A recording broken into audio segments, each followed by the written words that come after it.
Iran America കരാർ അസാധ്യമായി മാറുകയാണ്.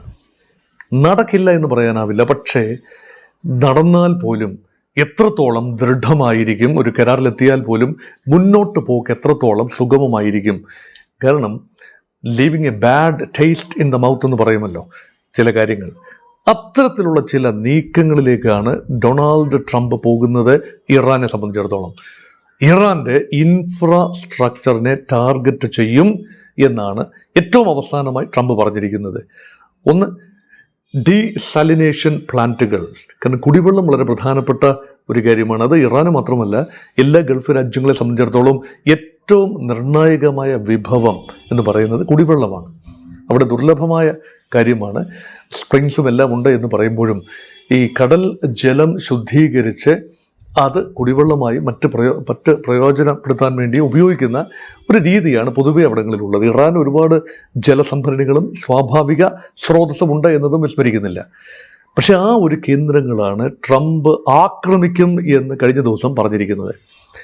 രണ്ടാമത്തേത് ഇറാൻ്റെ ഇൻഫ്രാസ്ട്രക്ചർ എന്ന് പറയുന്ന പല കാര്യങ്ങളുമാകാം. റോഡുകളാകാം, പാലങ്ങളാകാം, റെയിൽവേ നെറ്റ്വർക്കുകളാകാം, വിമാനത്താവളങ്ങളാകാം, കൊമേഴ്ഷ്യൽ സെൻറ്റേഴ്സ് ആകാം, ലൈഫ് ലൈൻ കേന്ദ്രങ്ങളാകാം എന്ന് വേണ്ട ഏത് ഭാഗവും ഇൻഫ്രാസ്ട്രക്ചർ തന്നെയാണ്. അതിൽ ഓയിൽ ഇൻസ്റ്റലേഷൻസും ഇൻഫ്രാസ്ട്രക്ചറാണ്. ഇറാന് വലിയ തോതിൽ എണ്ണപ്പാടങ്ങളുണ്ട്, എണ്ണ സംഭരണശാലകളുണ്ട്, സംഭരണ കേന്ദ്രങ്ങളുണ്ട്, എണ്ണ ശുദ്ധീകരണ ശാലകളുണ്ട്. എണ്ണയുമായി ബന്ധപ്പെട്ട, പ്രകൃതിവാതകവുമായി ബന്ധപ്പെട്ട നൂറുകണക്കിന് ഫീൽഡുകളും ഇൻസ്റ്റലേഷൻസും ഉണ്ട്. ഇത് ആക്രമിക്കാനാണ് എങ്കിൽ എന്താവും അവസ്ഥ? വൈദ്യുതി നിലയങ്ങളാണ് മറ്റൊന്ന്. ഇറാൻ്റെ ഈ ഹൈഡ്രോ പ്ലാന്റുകൾ ഉൾപ്പെടെയുണ്ട്. ഒരുപാട് വൈദ്യുതി നിലയങ്ങളുണ്ട്. പവർ ജനറേഷൻ വളരെ പ്രധാനമാണല്ലോ. അവിടം തങ്ങൾ ആക്രമിക്കുമെന്നാണ് പറഞ്ഞിരിക്കുന്നത്. പലപ്പോഴും മുൻപും ഇറാൻ്റെ ചില പാലങ്ങൾ ആക്രമിച്ച ചിത്രങ്ങൾ, ഇറാൻ്റെ സോഫ്റ്റ് ടാർഗറ്റുകൾ ആക്രമിച്ച ചിത്രങ്ങൾ നമ്മൾ കഴിഞ്ഞ ദിവസങ്ങളിൽ കണ്ടതുമാണ്. അപ്പോൾ അതിനിയും വൻതോതിൽ തുടരുമെന്നാണ് ഇപ്പോൾ പറയുന്നത്. അത് ഇറാനെക്കുറിച്ച് അമേരിക്ക പറയുന്നതാണ്. ഇറാനിൽ തങ്ങൾ ഇതൊക്കെ ചെയ്യും. ഇറാൻ വെറുതെ ഇരിക്കില്ലല്ലോ. ഇതുവരെ നടന്ന ആക്രമണങ്ങൾ ഇതിൽ മിക്കതും സിംഹഭാഗവും അമേരിക്കൻ കേന്ദ്രങ്ങളിലേക്കാണ്. അത് ഗൾഫ് രാജ്യങ്ങളിലെ അമേരിക്കൻ കേന്ദ്രങ്ങളിലേക്കാണ്. കഴിഞ്ഞ ദിവസവും 18 അമേരിക്കൻ കേന്ദ്രങ്ങളിലേക്ക് ആക്രമണം നടത്തി എന്നാണ് ഇറാൻ്റെ IRGC ക്ലെയിം ചെയ്തിരിക്കുന്നത്. അതെന്ത് തന്നെയായിരുന്നാലും ശരി, അമേരിക്കൻ താവളങ്ങൾ certainly come under attack from Iran. പക്ഷേ ഗൾഫ് മേഖലയ്ക്ക്, പ്രത്യേകിച്ചും GCC രാജ്യങ്ങൾക്ക് സുഗമമായി മുന്നോട്ട് പോകണമെങ്കിൽ അവിടുത്തെ സാമ്പത്തിക കേന്ദ്രങ്ങൾ, ആ രാജ്യങ്ങളുടെ ഇൻഫ്രാസ്ട്രക്ചർ സംരക്ഷിച്ചേ പറ്റൂ. ദുബായ് പോർട്ട്, അബുദാബിയിലെ കണ്ണായ എണ്ണപ്പാടങ്ങൾ, ദുബായ് ഫ്രീ ട്രേഡുമായി ബന്ധപ്പെട്ട ഒരുപാട് വിപണന കേന്ദ്രങ്ങൾ, അതെല്ലാം UAEയുടെ കൺസേൺസ് ആണ്. ചെറിയ രാജ്യമാണ് ബഹ്റൈൻ സിറ്റി മനാമ ആക്രമിക്കപ്പെട്ടാൽ വളരെ ചെറിയ പ്രദേശമാണ്. ഖത്തറും അത്ര വലിയ രാജ്യമൊന്നുമല്ല. ദോഹയിലെ പ്രധാനപ്പെട്ട ബാങ്കിങ്, ഇൻഷുറൻസ് ഇൻഡസ്ട്രികളുടെയൊക്കെ അവിടുത്തെ വലിയ കേന്ദ്രമാണ് ദോഹ. ഒരു ഡിപ്ലോമാറ്റിക് സെൻറ്റർ കൂടിയാണ്. ദോഹ ആക്രമിക്കപ്പെട്ടാലുള്ള അവസ്ഥ ആലോചിക്കൂ. അമേരിക്കയുടെ ഈ അൽ ഉദൈദ് വ്യോമതാവളം ഉള്ളത് അമേരിക്കയുടെ CENTCOM-ന്റെ പ്രധാനപ്പെട്ട താവളങ്ങളിലൊന്ന് ദോഹയിലാണ്, ഖത്തറിലാണ്. അപ്പോൾ ഖത്തർ ആക്രമണ വിധേയമാകാം. സൗദി അറേബ്യ ഏറ്റവും വലിയ രാജ്യമാണ്. ആ പ്രദേശത്തെ ഏറ്റവും ഭൂവിസ്തൃതിയുള്ള GCC രാജ്യം സൗദി അറേബ്യയാണ്. പക്ഷേ അതിൻ്റെ ഈ വടക്കൻ തീരങ്ങളിലെ പ്രദേശങ്ങൾ, ദമാം ഉൾപ്പെടെയുള്ള പ്രദേശങ്ങൾ, അത് വളരെയധികം ക്ലോസ് റേഞ്ചിലാണ്. ഇറാനുമായി വളരെ ക്ലോസ് റേഞ്ചാണ്. മക്ക, മദീന ഒക്കെ വളരെ മാറിക്കിടക്കുന്ന സ്ഥലങ്ങളാണ്. പക്ഷേ അങ്ങ് അകലെയുള്ള താവളങ്ങളും അടുത്തുള്ള താവളങ്ങളും ഒക്കെ തന്നെ ആക്രമണ വിധേയമാകാൻ സാധ്യതയുണ്ട്. ഇപ്പോൾ ഒരു രാജ്യവും, തുറമുഖങ്ങൾ പ്രത്യേകിച്ച് എണ്ണയുമായി ബന്ധപ്പെട്ട ഗൾഫ് രാജ്യങ്ങളിലെ തുറമുഖങ്ങൾ, അത് പേർഷ്യൻ ഗൾഫ് തുറമുഖങ്ങളും അതേപോലെ തന്നെ ചെങ്കടൽ തുറമുഖങ്ങളും ആക്രമണ വിധേയമാകാം. ചെങ്കടൽ തുറമുഖങ്ങളിലേക്ക് ഹൂതികൾക്കും കണ്ണുവയ്ക്കാൻ സാധിക്കും. ഇറാനോടൊപ്പം ചേർന്ന് നിന്നുകൊണ്ട് ഫൈറ്റ് ചെയ്യുന്ന ഫോഴ്സസാണ് ഹൂതിസ്. കഴിഞ്ഞ ദിവസം വളരെ സിംബോളിക്കായിട്ടാണെങ്കിലും ഇസ്രായേലിന് നേരെ 2 മിസൈലുകൾ ഹൂതികൾ പായിക്കുന്നത് നമ്മൾ കണ്ടു. തരം കിട്ടുമ്പോഴൊക്കെ തന്നെ ഹൂതികൾ ഇറാനോടൊപ്പം ചേർന്നുകൊണ്ട് ഇറാന് വേണ്ടി തന്നെയാണ് ഇസ്രായേലിനെ ടാർഗറ്റ് ചെയ്യുന്നത്. ഇസ്രായേലിനെ മാത്രമല്ല, സൗദി അറേബ്യയും ടാർഗറ്റ് ചെയ്യാൻ ഹൂതികൾ കഴിയും. അതുതന്നെയാണ് വിഷയം. സൗദിയും ഇറാനും തമ്മിലുള്ള പ്രധാന വിഷയങ്ങളിൽ ഒന്ന് ഇറാന്റെ സഹായത്തോടു കൂടി ഹൂത്തി വിമതർ സൗദി അറേബ്യയുടെ എണ്ണപ്പാടങ്ങളെയും എണ്ണ കേന്ദ്രങ്ങളെയും ആക്രമിക്കുന്നു. സൗദി അറേബ്യയുടെ തെക്കൻ ഭാഗത്ത് വലിയ അരക്ഷിത ബോധമാണുള്ളത്. അത് ഹൂതികളുടെ തന്ത്രപരമായ ഒരു പൊസിഷനിങ് ആണ്. അത് ബാബൽ മന്ദേബിനോട് ചേർന്ന് ചെങ്കടലിലേക്കുള്ള പ്രവേശന കവാടത്തിനോടടുത്താണ് ഹൂതികളുടെ പ്രധാനപ്പെട്ട സേനാ കേന്ദ്രങ്ങൾ. അവർ വലിയ നമ്പേഴ്സ് ആയിരിക്കില്ല, വലിയ സായുധശേഷി ഉണ്ടാവില്ല, പക്ഷെ ഇറാനിൽ നിന്ന് വലിയ രീതിയിലുള്ള ബാക്കിംഗ് ലഭിക്കുന്നു. ഒരു പരിധിവരെ മുൻകാലങ്ങളിൽ ചൈനയിൽ നിന്നും റഷ്യയിൽ നിന്നും ഉൾപ്പെടെ ലഭിച്ച ആയുധങ്ങളും അവരുടെ കൈവശമുണ്ടാകാം. ആ മേഖലയാകെ ഗൾഫ് രാജ്യങ്ങൾ ആകമാനം സംഘർഷഭരിതമാകുന്ന ഒരു അന്തരീക്ഷം. നോക്കൂ, അവിടെയാണ് ഗൾഫ് രാജ്യങ്ങൾ ഇനി എങ്ങനെ ചിന്തിക്കും.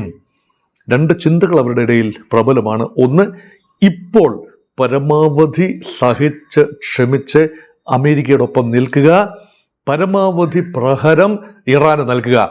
ഇറാൻ എന്ന ഭീഷണി, ഇറാനിൽ നിന്ന് വരാൻ സാധ്യതയുള്ള ഭാവി ഭീഷണി, ആണവ ഭീഷണി ഉൾപ്പെടെ പരമാവധി ഒഴിവാക്കത്തക്ക രീതിയിൽ ഇപ്പോൾ അമേരിക്കയ്ക്ക് കൈത്താങ്ങൽ നൽകുക, അമേരിക്കൻ താവളങ്ങളെ അവിടെ ഓപ്പറേറ്റ് ചെയ്യാൻ അനുവദിക്കുക. തങ്ങൾ നേരിട്ട് പങ്കാളികളായില്ല എങ്കിൽ പോലും തങ്ങൾ അമേരിക്കയുടെ പക്ഷത്ത് തന്നെ നിൽക്കുക. പക്ഷേ സമാന്തരമായി അമേരിക്കയോട് പറയുക, mister Trump, you are basically responsible for our predicament. തങ്ങളുടെ ഈ അവസ്ഥയ്ക്ക് കാരണമായത് താങ്കളുടെ നയങ്ങളാണ്. ഞങ്ങളെ സംരക്ഷിക്കാൻ എന്ന പേരിൽ താങ്കൾ ഇവിടെ താവളങ്ങൾ, അമേരിക്ക എന്ന രാജ്യം ഞങ്ങളുടെ രാജ്യത്ത് താവളങ്ങൾ ഉറപ്പിക്കുമ്പോൾ ആ താവളങ്ങൾക്ക് നേരെയാണ് ഇറാൻ ആക്രമിക്കുന്നത് എന്ന മഹാസത്യം ഞങ്ങൾക്ക് അറിയായികയല്ല. ഞങ്ങൾക്ക് ഇറാനോട് ചില അഭിപ്രായ വ്യത്യാസങ്ങളുണ്ട്, അത് ഞങ്ങൾ തീർത്തുകൊള്ളാം, നിങ്ങളുടെ സഹായം ആവശ്യമില്ല എന്ന രീതിയിൽ ഗൾഫ് രാജ്യങ്ങൾ അമേരിക്കയോട് നാളുകളിൽ പറയില്ല എന്നതിന് എന്താണ് ഉറപ്പ്? അതാണ് ഒരു സാധ്യത. മറ്റൊരു സാധ്യത, അമേരിക്കയുടെ സ്കീം ഓഫ് തിങ്സിൻ്റെ ഭാഗമാണ് ആ മേഖല ആകമാനം. അതിൻ്റെ എപ്പി സെൻറ്റർ എന്ന് പറയുന്നത് ഇസ്രയേലാണ്. ഇസ്രയേലും ഗൾഫ് രാജ്യങ്ങളും തമ്മിൽ, ഇസ്രയേലും അറബി രാജ്യങ്ങളും തമ്മിൽ മുൻകാലത്തെ അത്ര ശത്രുത ഇല്ല എന്നതാണ് വാസ്തവം. 1978 ക്യാമ്പ് ഡേവിഡ് ഉടമ്പടിക്ക് ശേഷം ഇസ്രയേലും ഈജിപ്തും തമ്മിലുള്ള വൈജാത്യങ്ങൾ അല്ലെങ്കിൽ വാശി വൈരാഗ്യങ്ങൾ അവസാനിച്ചു. പിന്നെ ഒന്നൊന്നായി ട്രംപിൻ്റെ ഇനിഷ്യേറ്റീവിൽ നടന്ന അബ്രഹാമിക കരാറുകളിലൂടെ 2020 4 രാജ്യങ്ങൾ കൂടി അതോടൊപ്പം ചേർന്നു. UAEയും ബഹ്റൈനും മൊറോക്കോയും സുഡാനും അബ്രഹാമിൻ്റെ പേരിൽ ഇസ്രയേലുമായി കരാർ ഒപ്പുവെച്ചു. പക്ഷെ 30ഓളം അറബ് രാജ്യങ്ങൾ, ഇസ്ലാമിക രാജ്യങ്ങൾ ആ മേഖലയിലുണ്ട്. ആ രാജ്യങ്ങളിൽ മിക്കതും ഇസ്രയേലിനെ ഇതുവരെ അംഗീകരിച്ചിട്ടില്ല എന്നതാണ് വാസ്തവം. അമേരിക്ക പരമാവധി ശ്രമിക്കുന്നത് ഈ രാജ്യങ്ങൾ ഇസ്രയേലിനെ അംഗീകരിക്കുന്ന അവസ്ഥയിലേക്ക് എത്തിച്ചു നിർത്തുക. നോക്കണം, ഇസ്രയേൽ പലസ്തീനിൽ നിരന്തരമായ അതിക്രമങ്ങൾ നടത്തുന്നു, ഹിസ്ബുള്ള കേന്ദ്രങ്ങളെ ആക്രമിക്കുന്നു, ലെബനനിൽ. ഇതെല്ലാം എക്സ്പാൻഷനിസ്റ്റ് പോളിസി അല്ലെങ്കിൽ സെറ്റിൽമെന്റ് പോളിസി വെസ്റ്റ് ബാങ്കിൽ ഉൾപ്പെടെ നടത്തുന്നു. സിറിയയുടെ കയ്യിലിരുന്ന ഗോലൻ ഹൈറ്റ്സ് പിടിച്ചെടുക്കുന്നു.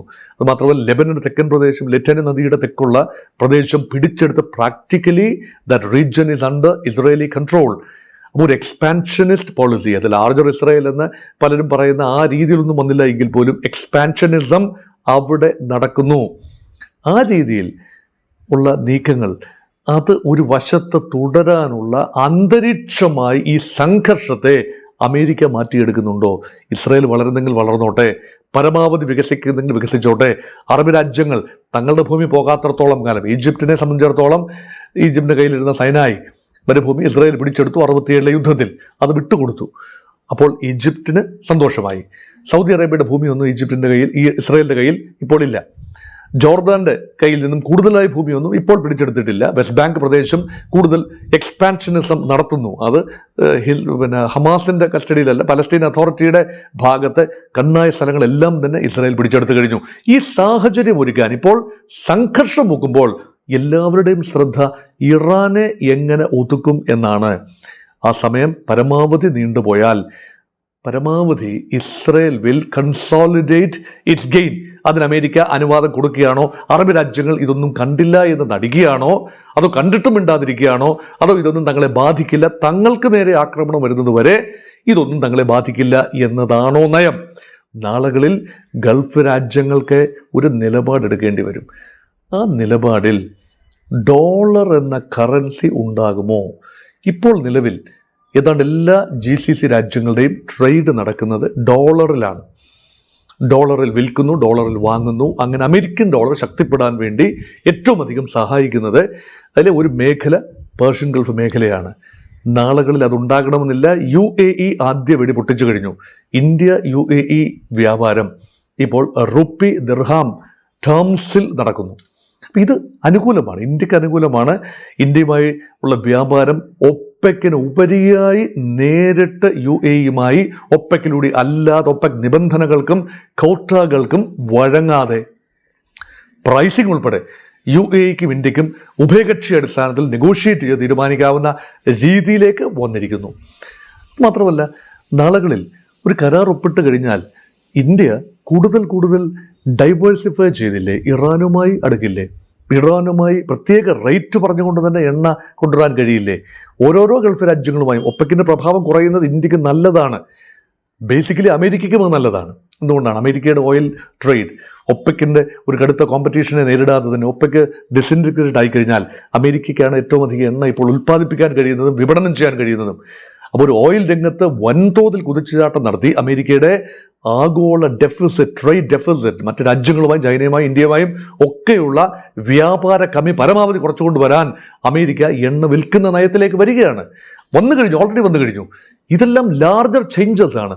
ആത്യന്തികമായി ഗൾഫ് രാജ്യങ്ങളുടെ പള്ളക്കാണ് ഇതൊക്കെ ചെന്ന് തറയ്ക്കുന്നത്. ഇത് മനസ്സിലാക്കാനുള്ള ബുദ്ധി വൈഭവം ഗൾഫ് രാജ്യങ്ങൾക്കുണ്ടോ എന്നതാണ് ചോദ്യം. അതുകൊണ്ട് ഒരു ഡിസ്റ്റോർഷൻ ഗെയിമാണ് ഇവിടെ നടക്കുന്നത് എന്ന് ചിന്തിക്കുന്ന ഒരു ആംഗിളുണ്ട്. അതാണ് ഞാൻ ഈ എപ്പിസോഡിലൂടെ പറയാൻ ഉദ്ദേശിച്ചത്. അതായത് ഈ ഇറാൻ യുദ്ധം, അല്ലെങ്കിൽ അമേരിക്ക ഇറാൻ യുദ്ധം, അല്ലെങ്കിൽ ഇസ്രായേലിനെ കൊണ്ട് യുദ്ധം ചെയ്യിപ്പിക്കുന്നു, എന്നിട്ട് അവിടെ പ്രശ്നകലുഷിതമാക്കുന്നു, അങ്കലാപ്പിലാകുന്നു, ഗൾഫ് രാജ്യങ്ങൾ അങ്കലാപ്പിലാകുന്നു, കൂടുതൽ സങ്കീർണമാകുന്ന സ്ഥിതിഗതികൾ. അത് ഇവിടെ സങ്കീർണമാകുമ്പോൾ, മധ്യപൗരസ്ത്യ പ്രദേശത്തെ സ്ഥിതിഗതികൾ സങ്കീർണമാകുമ്പോൾ തൽക്കാലത്തേക്ക് അമേരിക്കയുടെ മേലും പ്രഷേഴ്സ് ഉണ്ട്, ഡൊമസ്റ്റിക് പ്രഷേഴ്സ് ഉണ്ട് യുദ്ധം നിർത്താൻ. അതുപോലെ ഇക്കണോമിക് പ്രഷേഴ്സ് ഉണ്ട്. അവിടെ എണ്ണവില ഇരട്ടിയായി മാറിക്കഴിഞ്ഞു, ഗ്യാസ് പ്രൈസസ്. അത് തീർച്ചയായും അവിടെ ഇൻഫ്ലേഷൻ, അമേരിക്കയ്ക്കുള്ളിൽ ചെറിയ രീതിയിൽ നാണ്യപ്പെരുപ്പത്തിന് കാരണമാകും. കൈവിട്ടു പോകാനാവില്ല, അത് നമുക്കറിയാം.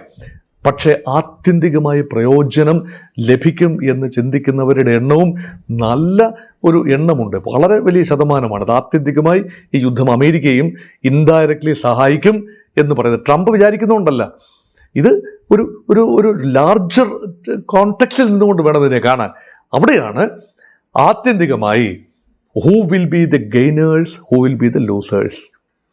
Losers will be the humanity at large. പ്രവാസി ലോകം, ഇന്ത്യൻ പ്രവാസി ലോകം ഒരുപക്ഷെ ഇതുവരെ അനുഭവിച്ച സുരക്ഷ ഇനി അങ്ങോട്ട് അനുഭവിക്കാൻ സാധ്യത കുറവാണ്.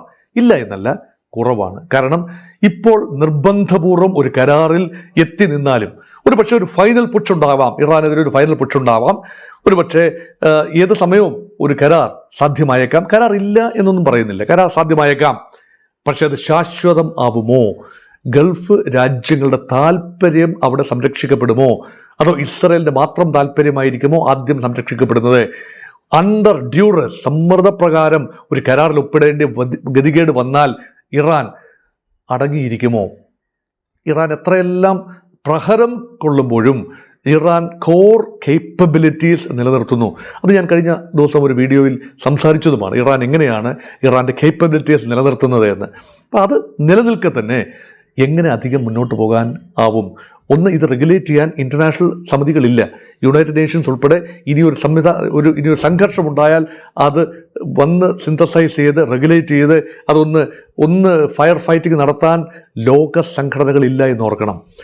അപ്പോൾ പുതിയ രാഷ്ട്രീയം വരികയാണ്. ചൈനയും റഷ്യയും കഴിഞ്ഞ ദിവസം വീണ്ടും ഒരു പ്രസ്താവന നടത്തിയിരിക്കുന്നു. അമേരിക്ക ഇപ്പോൾ ഇറാന് നേരെ നടത്തുന്ന വൻപൻ സ്ട്രൈക്കുകളെ അപലപിച്ചുകൊണ്ട് ചൈനയും റഷ്യയും രംഗത്ത് വന്നിരിക്കുകയാണ്. അവരിപ്പോഴും മിലിറ്ററിസ്റ്റിക്കായിട്ട് രംഗത്ത് വരില്ല എന്നാണ് എൻ്റെ ഒരു ചിന്ത. അത് വരില്ലായിരിക്കാം, ഒരിക്കലും വരില്ലായിരിക്കാം. പക്ഷേ നിരന്തരം Iran will be under their orbit, under their consideration. അത് അമേരിക്കയ്ക്കും ഗൾഫ് മേഖലയിലെ മറ്റ് രാജ്യങ്ങൾക്കും വലിയ ഭീഷണിയാണ് ഉയർത്തുന്നത്. അതുകൊണ്ട് മേഖലയുടെ പൂർണ്ണ സമാധാനമാണ്. ആ മേഖല എന്ന് പറയുമ്പോൾ GCCയിലെ 6 രാജ്യങ്ങൾ ഉൾപ്പെടെ ഇറാനും ഇസ്രയേലും ഉൾപ്പെടെ മറ്റ് രാജ്യങ്ങൾ, ആ സമയപ്രദേശത്തെ ഇറാഖും ജോർദാനും ലെബനനും ഉൾപ്പെടെയുള്ള ആ മേഖലയിലെ രാജ്യങ്ങൾ ഒരു സന്തുലിതമായ അവസ്ഥയിലേക്ക് മുന്നോട്ട് പോകണമെങ്കിൽ പൂർണ്ണ സമ്മതത്തോടു കൂടിയുള്ള ഇറാനും ഗൾഫ് രാജ്യങ്ങൾക്കും ഇസ്രയേലിനും അംഗീകരിക്കാവുന്ന ഒരു കമ്പൽഷനുമില്ലാത്ത, ബലപ്രയോഗമില്ലാത്ത ഒരു കരാറിലൂടെ മാത്രമേ എത്തിച്ചേരാനാവൂ. ആണ് വിഷയം. ഇനി ഒരു വലിയ വിഷയമായി അടുത്ത 10 വർഷത്തേക്ക് ഉണ്ടാകും എന്ന് ഇപ്പോൾ കരുതുന്നില്ല. കാരണം ഇറാൻ്റെ കേപ്പബിലിറ്റീസ്, അമേരിക്ക പറയുന്നത് ഭാഗികമായിട്ടെങ്കിലും വിശ്വസിക്കാമെങ്കിൽ ന്യൂക്ലിയർ കേപ്പബിലിറ്റീസ് ഒരുപാട് തകർന്നിട്ടുണ്ടാവണം.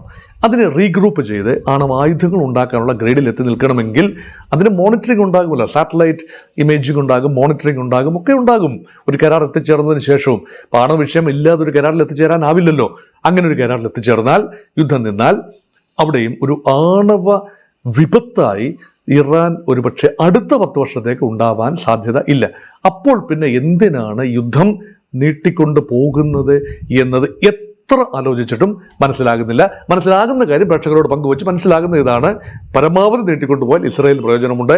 പരമാവധി നീട്ടിക്കൊണ്ടു പോകുമ്പോൾ ഉണ്ടാകുന്ന എണ്ണയ്ക്ക് മേൽ ഹൈഡ്രോ കാർബൺ, ക്രൂഡ് ഓയിൽ അല്ലെങ്കിൽ നാച്ചുറൽ ഗ്യാസ്, അതിനുമേലുള്ള പേർഷ്യൻ ഗൾഫ് രാജ്യങ്ങളുടെ കുത്തക പൊളിയുകയും അമേരിക്ക ആ സ്ഥാനത്തേക്ക് വരികയും, വെനിസ്വലയുടെ സഹായത്തോടു കൂടി അമേരിക്ക ആ സ്ഥാനത്തേക്ക് വരികയും ചെയ്യും. ഈ റഷ്യക്കും സന്തോഷമാണ്. എണ്ണയുള്ള രാജ്യമാണ് റഷ്യ. റഷ്യക്കെതിരെയുള്ള ഉപരോധം മാറുകയും ഈ റഷ്യ ഉക്രൈൻ യുദ്ധം അവസാനിക്കുകയും ചെയ്തു കഴിഞ്ഞാൽ റഷ്യക്കും ഏറെ മുന്നോട്ട് പോകാനാവും. ചൈനയ്ക്കും സന്തോഷമാവും. എന്തുകൊണ്ടാണ്? ആ മേഖലയിൽ സമാധാനം ഉണ്ടായിക്കഴിഞ്ഞാൽ ചൈനയ്ക്ക് എണ്ണ സുലഭമായി ലഭിക്കില്ല. റഷ്യയിൽ നിന്ന് കിട്ടും, ഇറാനിൽ നിന്ന് ലഭിക്കും. പക്ഷെ ആത്യന്തികമായി നഷ്ടം വരാൻ സാധ്യത ഉള്ളത് ഗൾഫ് മേഖലയിലെ, പേർഷ്യൻ ഗൾഫ് മേഖലയിലെ GCC രാജ്യങ്ങൾക്കായിരിക്കും. ആ ബോധ്യം എന്നെ കേൾക്കുന്ന പ്രേക്ഷകർക്ക് ഉണ്ടാവുമോ?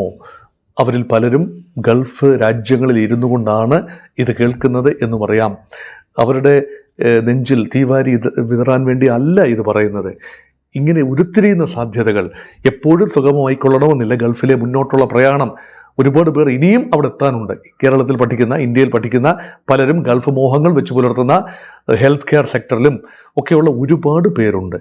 അവരെ സംബന്ധിച്ചിടത്തോളം അവരുടെ കരിയർ പ്ലാൻ ചെയ്യുമ്പോൾ, ഇപ്പോൾ കരിയറിലുള്ളവരെ സംബന്ധിച്ചിടത്തോളം അവരുടെ ഭാവി പ്ലാൻ ചെയ്യുമ്പോൾ മനസ്സിൽ വെക്കാനുള്ള കാര്യങ്ങളും കൂടി ചേർത്ത് ഇപ്പോഴത്തെ നിലവിലെ സാഹചര്യം, ഇന്നത്തെ നിലവിലെ ഹോർമൂസിന് ചുറ്റുപാടുമുള്ള ആ സാഹചര്യം വിലയിരുത്തി എന്ന് മാത്രം.